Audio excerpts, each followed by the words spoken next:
Hello বন্ধুরা, আশা করি সবাই ভালো আছেন। আজকে একটা ভিডিও নিয়ে আসলাম আপনাদের জন্য। তো এই গরমে মাশরুম চাষ করাটা খুবই একটা চ্যালেঞ্জিং বিষয়। তো সেই সমস্যার সমাধান নিয়ে আমরা আজকে আলোচনা করব। তো আজকের আলোচনায় আমরা জানবো যে মাশরুম চাষ প্রস্তুত করার জন্য যেই মূলত 5টা বিষয়ের উপরে আমরা লক্ষ্য রাখি, সেই 5টা বিষয় কোন কোন বিষয়গুলো সেগুলো আমরা আলোচনা করব। আমাদের আলোচনার যে 5টা বিষয় সেটা হচ্ছে প্রথমেই আলো, তাপমাত্রা, আর্দ্রতা, অক্সিজেন এবং কার্বন ডাই অক্সাইড। এই 5টা জিনিস মেইনটেইন করে একটা মাশরুম চাষ ঘরকে সঠিক চাষ ঘরে রূপান্তর করা যায়।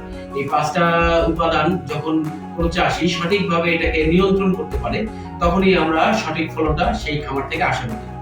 তো এই গরমে আমরা সঠিক ফলন পাওয়ার জন্য এই 5টা জিনিস মেইনটেইন করব।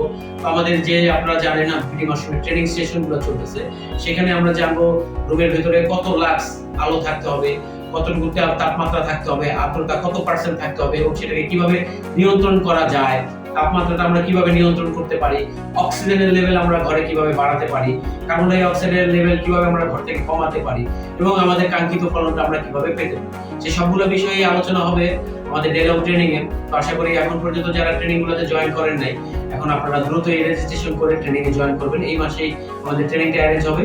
এর মধ্যে আপনারা দ্রুত আমাদের স্ক্রিনে দেওয়া নাম্বারে যোগাযোগ করবেন এবং ট্রেনিং এর জন্য নিজের আসনটা সংরক্ষণ করবেন। তো আশা করি ভালো থাকবেন বন্ধুরা, দেখা হচ্ছে আমাদের পরবর্তী সেশনে।